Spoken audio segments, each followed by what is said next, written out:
Most people talk about haunted roads like they're just legends, but I've dug deeper into these 7 spots to find the raw, chilling truth. This isn't just a list of facts, it's a journey into the unknown. Stay with me until the end, because what I've found will change how you see the dark forever. Want more real-life horror? Hit subscribe and join the journey. 1. Clinton Road, New Jersey. I never used to believe the stories people told about Clinton Road. To me, it was just a long, winding stretch of asphalt in West Milford, New Jersey, surrounded by thick trees that seemed to swallow the sunlight. But 3 years ago, I decided to drive it myself at 2 a.m., and that night changed everything. As I turned my truck onto the road, the temperature inside the cabin seemed to drop instantly. The heater was on, but I could see my own breath. The first thing you notice about Clinton Road isn't what you see, it's the silence. There are no crickets, no rustling leaves, just the hum of your tires on the cracked pavement. About 5 miles in, I reached the old bridge. This is the spot everyone talks about, the home of the ghost boy. The legend says if you throw a coin into the dark water below, he will throw it back to you.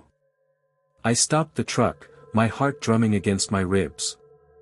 I felt like 1,000 eyes were watching me from the tree line. I stepped out, the cold air biting at my skin, and walked to the edge of the bridge. I pulled a quarter from my pocket and flicked it into the blackness. Splash. I waited. 1 minute. 2 minutes. Nothing. I felt a sense of relief, thinking it was all just a lie.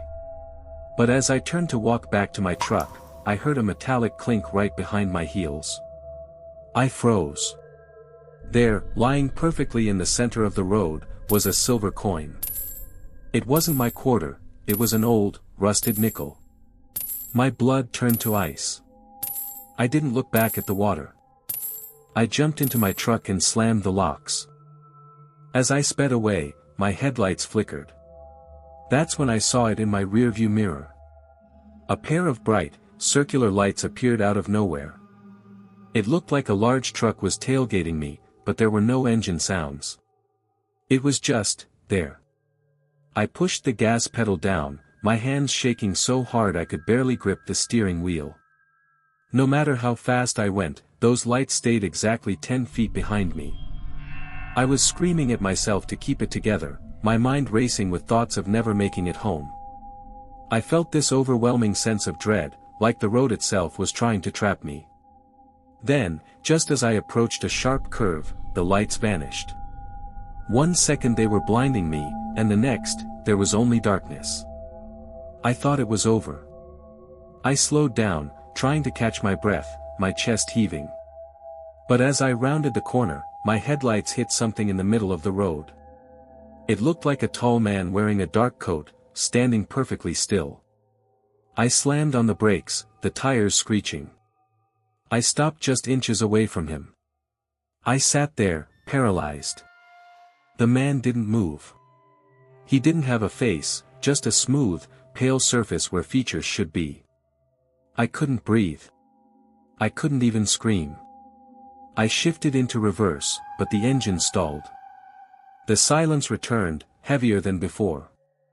In that moment, I realized that Clinton Road doesn't just have ghosts, it has a soul, and that soul is angry. Just as the man started to lift a hand toward my windshield, the engine roared back to life. I didn't think. I swung the truck around and drove over the grass, branches scratching the sides of my car like fingernails. I didn't stop until I saw the bright lights of a gas station 10 miles away. When I finally got out, I looked at the back of my truck. There were muddy handprints on the tailgate, small handprints, like those of a child. I sold that truck a week later. I still have nightmares about that rusted nickel hitting the pavement. People ask me all the time if the stories are real. I tell them to stay away from West Milford after dark. Some roads aren't meant to be traveled, and some secrets are better left in the dark. If you value your soul, don't go looking for the boy on the bridge. Because sometimes, he follows you home. 2. Route 66, Arizona section. I thought Route 66 was just a piece of American history, a road for postcards and neon signs. But when you get into the deep stretches of the Arizona desert at night, it stops being a tourist attraction and starts feeling like a graveyard. I was driving near the Black Mountains, heading toward the town of Oatman, around 1:30 a.m. The desert air was thick and heavy, and my headlights were the only thing cutting through a darkness so deep it felt solid. There's a specific stretch there, full of tight switchbacks and steep drops, where the radio just dies. It doesn't even static, it just goes dead silent, like someone pulled the plug on the world. I was exhausted, my eyes burning from the road, so I decided to pull over at a small, crumbling turnout to splash some water on my face. The moment I opened the car door, the silence hit me like a physical weight. There was no wind. No desert animals. Just the sound of my own blood rushing in my ears. I looked out toward the horizon, and for a split second, I saw a flicker of light, like a campfire, deep in the canyon. But as soon as I blinked, it was gone. I felt a sudden, sharp chill crawl up my spine, the kind that tells your brain to run before you even know why. My gut was screaming at me that I wasn't alone out there. I scrambled back into the car, but when I turned the key, the engine just groaned. It wouldn't start. Panic started to set in, real, cold panic. I looked out the side window, and in the dim glow of my dashboard, I saw a figure standing about 20 feet away. It was a man, or at least it looked like one, wearing what looked like a tattered duster coat and a wide-brimmed hat. He was just standing there, perfectly still, looking down at his feet. I tried the engine again, my hands slick with sweat on the steering wheel. Nothing. I looked back, and the man was closer. He hadn't walked, it was like he had just shifted 10 feet closer in the blink of an eye. My heart was thumping so hard I thought it would burst out of my chest. I started praying, whispering words I hadn't said in years. I looked at the man again, and this time, he raised his head. He didn't have eyes. Where they should have been were just dark, hollow pits that looked deeper than the desert night. He started walking toward my door with a slow, limping gait, his boots crunching on the gravel. Each step felt like a countdown. I closed my eyes and turned the key one last time, screaming, "Please," at the dashboard. The engine finally roared to life, and I didn't even check my mirrors. I floored it, the tires spitting rocks into the darkness. As I sped down the mountain, I glanced at the passenger seat. There was a thin layer of red desert dust on the leather, and etched into that dust were the words, "Stay for a while." My breath hitched in my throat. I didn't stop until I hit the bright, artificial lights of Kingman. I walked into a 24-hour diner, my face pale and my voice gone. The waitress looked at me, saw my shaking hands, and just whispered, "You came over the pass, didn't you? He doesn't like visitors." I never went back. Now, whenever I see a picture of Route 66, I don't see the Mother Road. I see those hollow eyes and that red dust. Some roads carry the ghosts of everyone who never made it to their destination, and in Arizona, they're still waiting for a ride. 3. Kelly Road, Pennsylvania. I never understood why the locals in Ohioville called it the Mystery Mile until I drove down Kelly Road myself. It was a humid Friday night, and I was taking a shortcut through the thick Pennsylvania woods. At first, it just seemed like any other back road, dark, narrow, and lined with trees that looked like skeletal fingers reaching over the asphalt. But about half a mile in, the atmosphere changed.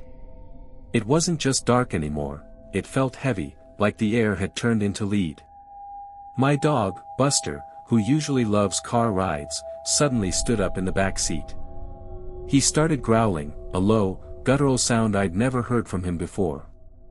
His hair was standing straight up, and his eyes were fixed on the empty woods outside. I tried to whistle to calm him down, but my throat felt bone dry. That's when I noticed the first spike of true fear. The woods on either side of Kelly Road are famous for turning peaceful animals into monsters, but I didn't think it would happen to my own dog. Buster started snapping at the air, his teeth bared at something I couldn't see. I looked out the window, and for a second, I saw the shadows moving. They weren't moving like trees in the wind, they were shifting against the grain, like something was crawling just out of the reach of my headlights. My heart started racing, a frantic thumping in my chest that made it hard to breathe. I felt like I was being hunted by the road itself.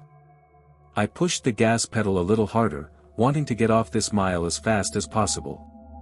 But then, my headlights hit something white in the middle of the road. It looked like a large white dog or maybe a coyote. I slammed on the brakes, and the car skidded to a halt. The animal didn't run. It turned its head slowly, and its eyes caught the light of my high beams. They weren't yellow or green like a normal animal, they were glowing a bright, sickly violet. It didn't look like a creature of flesh and bone. It looked like a mistake. Before I could even process what I was seeing, the creature let out a scream, a sound that was half human and half shattered glass. I didn't wait for a second scream. I threw the car into gear and floored it, but the car felt sluggish, like I was driving through deep mud even though the road was paved. Buster was now howling in the back, a sound of pure terror that made my skin crawl. I looked in the rearview mirror and saw a pale, thin figure stepping out from behind a tree. It was tall, way too tall to be a person, and its limbs moved with a jerky, unnatural rhythm.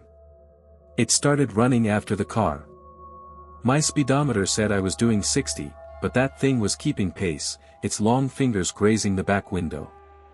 I could hear the scratching, the sound of sharp nails on glass. My mind was screaming at me to not look back, but the fear was like a magnet. I felt a cold sweat soaking through my shirt. Every fiber of my being was telling me that if I stopped, I was never coming back. The road seemed to stretch, making that 1 mile feel like an eternity. Just as I thought the engine was going to give out, I crossed the small bridge that marks the end of the mystery mile. Instantly, the pressure in the car vanished. Buster stopped howling and slumped onto the seat, shaking. The scratching stopped. I looked back, and there was nothing but an empty, dark road. I drove until I reached a well-lit gas station and practically fell out of the car. My legs felt like jelly. I walked to the back of the car to check the glass, and my heart nearly stopped. There, on the dusty rear window, were long, deep scratches that had actually grooved into the glass. And right in the center was a single, muddy handprint. But the fingers were twice as long as a human's. To this day, I won't go near Ohioville after the sun goes down. People talk about the history of that land, about the cults and the dark energy, but until you feel that scratching on your window, you don't know what real horror is. Kelly Road doesn't just want you to be scared, it wants to change you. 4. Shades of Death Road, New Jersey. I used to think that a name like Shades of Death Road was just a clever way to keep teenagers away. Living in New Jersey, you hear a lot of urban legends, but this road always felt different. It's a 7-mile stretch in Warren County that cuts through Ghost Lake and some of the thickest, darkest woods you'll ever see. One Tuesday night, after a late shift, I decided to take it. The fog was so thick it felt like driving through wet wool. My headlights could barely pierce through the gray haze, and the deeper I drove, the more the forest seemed to press in on my car. I felt this strange, heavy pressure in my chest, like the air itself was trying to warn me to turn back. As I passed Ghost Lake, the water looked like black glass, perfectly still and reflecting absolutely nothing. That's when the first spike happened. My radio started scanning through stations on its own, stopping briefly on a channel that played nothing but a low, rhythmic thumping, like a slow heartbeat. I tried to turn it off, but the button wouldn't respond. I started to panic, my palms getting sweaty against the steering wheel. I told myself it was just old wiring, but then I saw the reflection in my rearview mirror. There was a woman sitting in my back seat.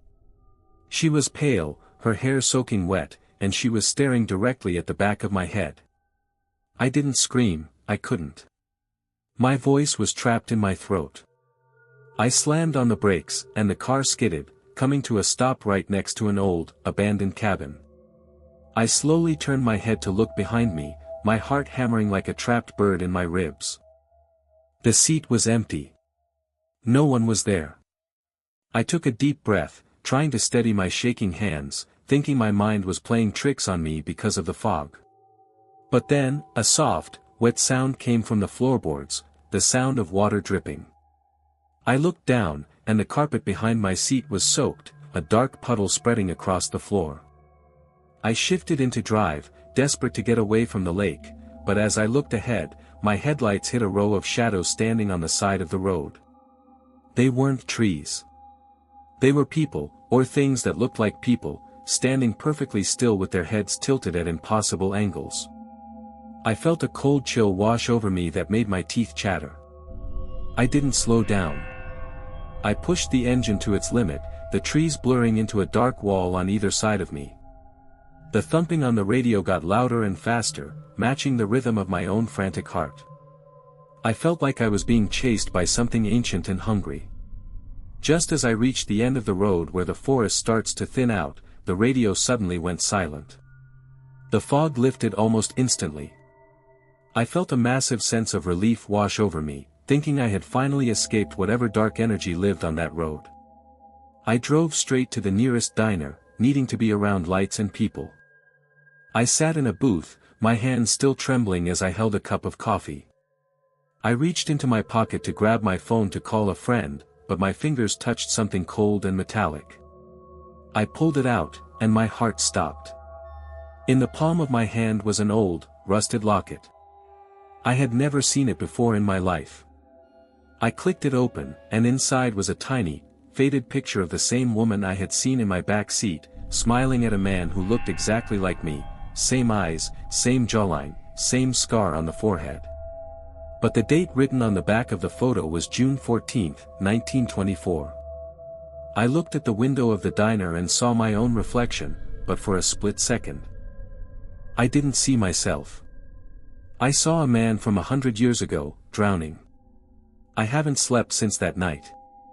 I keep smelling the scent of lake water in my house, and every time I look in a mirror, I feel like I'm looking at a stranger who is waiting for me to come back to the road. 5. Bloods Point Road, Illinois. I always thought that names like Bloods Point Road were just exaggerations made up by locals to keep outsiders away, but after what happened to me in Boone County, Illinois, I realized that some names are earned through blood. It was a cold, misty night in October, and the cornfields on either side of the road looked like rows of tall, silent spectators watching my car pass by. I had heard the stories, the bus accidents, the hangings, and the phantom vehicles, but I wanted to see it for myself.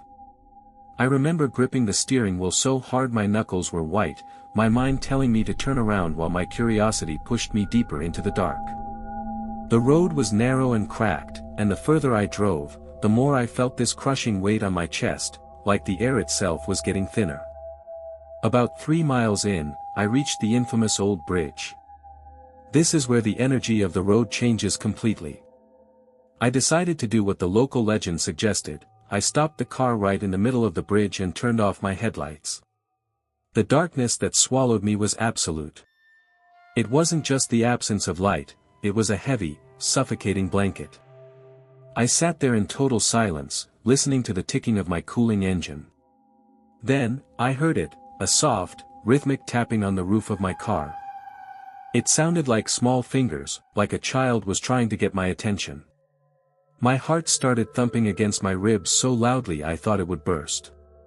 I was paralyzed, my breath coming in short, jagged gasps as the tapping moved from the roof to the rear window.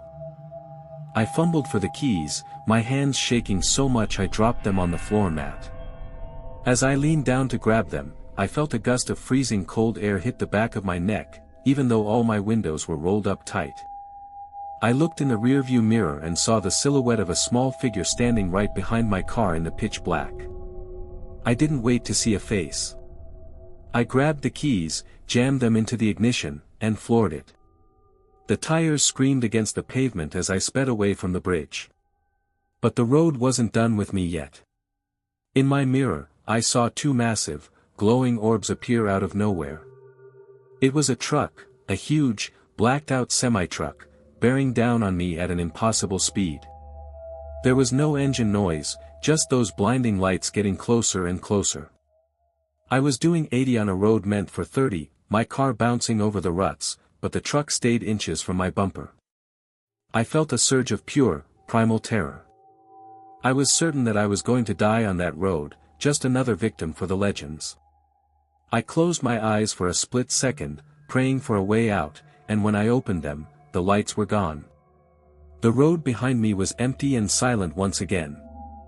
I didn't stop until I reached a well-lit gas station in the next town. I was drenched in a cold sweat, my legs feeling like jelly as I stepped out of the car to get some air. I walked around to the back of my car to see if that truck had hit me, and that's when I saw it. The entire back of my car was covered in tiny, dusty handprints. They were clustered around the trunk and the rear window, as if a group of children had been trying to hold on to the car to keep me from leaving. I felt a sick feeling in the pit of my stomach, a realization that something had followed me off that bridge. I got back into the car, desperate to go home and forget everything. I reached into the back seat to grab my jacket, but my hand hit something small and cold lying on the seat. I pulled it into the light of the gas station lamp. It was a small, rusted toy whistle, caked in dried mud and smelling of old earth. I had never seen it before. I stared at it, my mind racing, and then I noticed something that made my blood turn to ice. Engraved on the side of the whistle was a name, Tommy. That was my younger brother's name, the brother who had disappeared in these same woods 20 years ago and was never found. I looked back at the dark road I had just traveled, and I realized with a shudder that the whistle wasn't a gift, it was a summons. Someone, or something, is still waiting for me back at the bridge. 6. The Devil's Promenade, Missouri. I've always been someone who looks for a logical explanation for everything. When I heard about the Spooklight on the Devil's Promenade in Missouri, I figured it was just swamp gas or car headlights reflecting off the trees. But after driving down that gravel road myself, I realized that some things in this world don't want to be explained. I arrived at the border of Missouri and Oklahoma around midnight. The air was thick with the scent of pine and damp earth, and the gravel crunched under my tires like breaking bones. The further I drove, the more the road seemed to narrow, the trees leaning in so close they scraped against the roof of my car.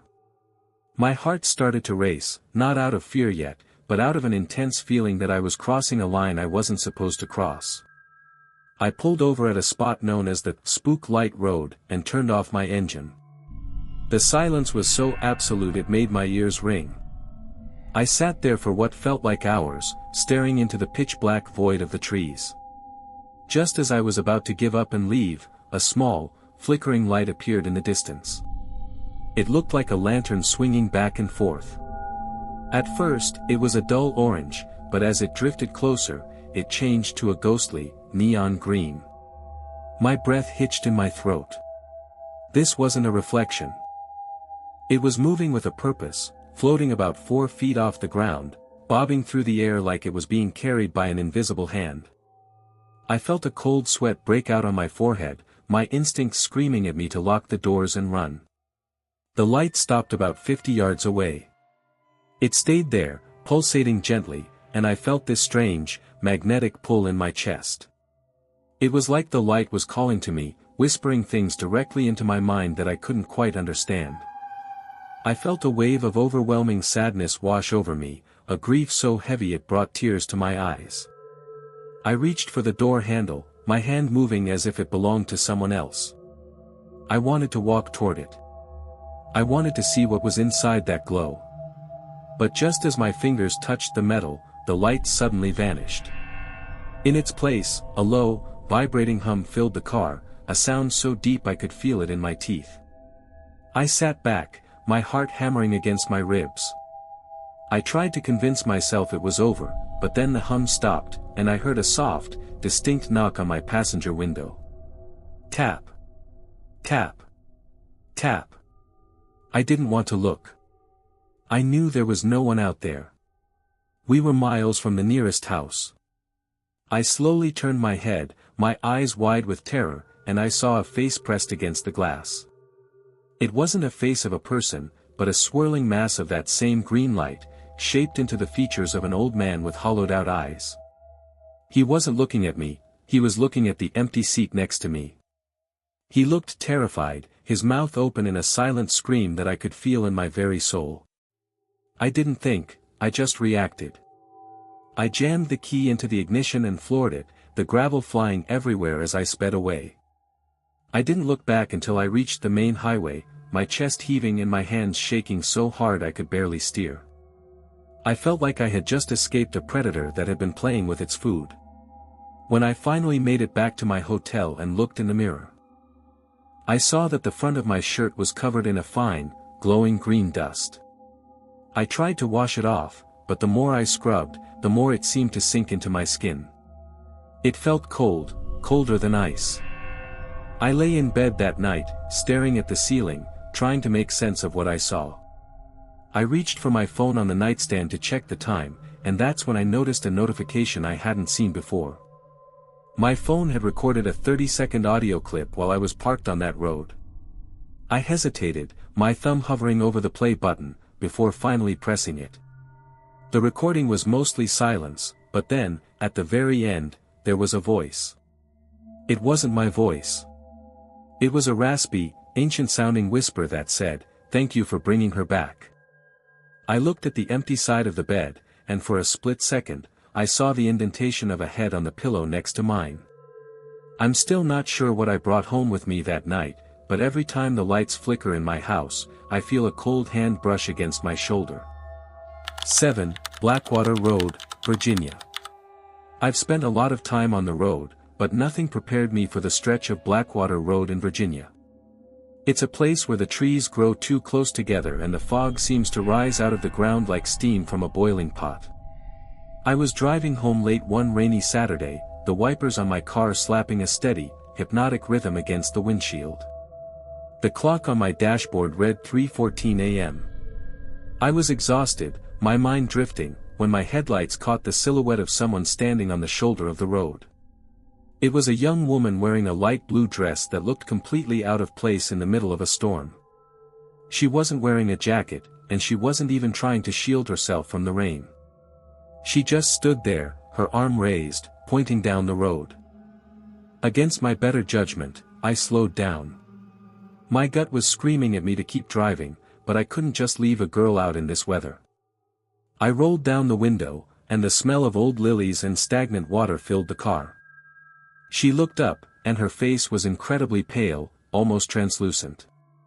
She didn't say a word, she just nodded toward the passenger door. I unlocked it, and she climbed in, sitting perfectly still. She didn't buckle her seatbelt. She didn't even shiver from the cold. I asked her where she was heading, and in a voice that sounded like a dry whisper, she just said, "To the end." I felt a sudden, sharp prickle of fear on the back of my neck, but I just nodded and started driving. The silence inside the car became unbearable. Every time I tried to look at her out of the corner of my eye, I felt this overwhelming sense of dread, as if my body was recognizing a predator before my mind could. She smelled like a funeral home, heavy, floral, and ancient. About 2 miles down the road, she pointed toward a small, overgrown driveway that led into the woods. "Here," she whispered. I pulled over, my heart hammering against my ribs so hard it felt like it was going to crack a bone. I turned to tell her to be careful, but the passenger seat was empty. The door was still locked. The seat was dry. It was as if she had never been there at all. I sat there for a long time, my breath coming in ragged gasps. I tried to tell myself I had hallucinated the whole thing from exhaustion. I was about to put the car back in drive when I noticed something on the floor mat where she had been sitting. I reached down, my hands shaking so much I could barely grip it. It was a small, silver locket on a broken chain. I flicked it open with my thumb, and my blood turned to ice. Inside was a picture of the same girl in the blue dress, but she was standing next to a man. I recognized the man instantly. It was my grandfather, but he looked young, maybe in his early 20s. On the other side of the locket, there was an inscription, "Wait for me at the bend." June 1954. I drove home in a state of pure shock, my mind racing through stories my grandmother used to tell about a girl my grandfather had lost in a car accident on Blackwater Road decades ago. I went straight to my attic and started digging through old boxes until I found my grandfather's journal. I flipped through the yellowed pages until I reached the entry for June 1954. My heart stopped when I read his last words on that page: "She's still waiting by the road. I can hear her calling me every time it rains. I hope one day someone brings her my apology." I felt a wave of cold air wash over me, the same smell of lilies filling my room. I reached into my pocket to pull out the locket to look at it one more time, but my hand found nothing but empty fabric. I searched the floor, the bed, the entire room. It was gone. Just as I was about to give up, I heard a soft, rhythmic scratching coming from the inside of my closet door. I walked over, my legs feeling like lead, and slowly pulled the door open. There, hanging on a single nail in the back of the closet, was the light blue dress, dripping wet as if it had just been taken out of the rain. I looked at the hem of the dress and saw a small tag with a name written in faded ink. It wasn't the girl's name. It was my own name. I closed the closet and moved out of that house the next morning, but sometimes, when it rains at 3:14 a.m., I hear the sound of a car door locking all by itself in my driveway.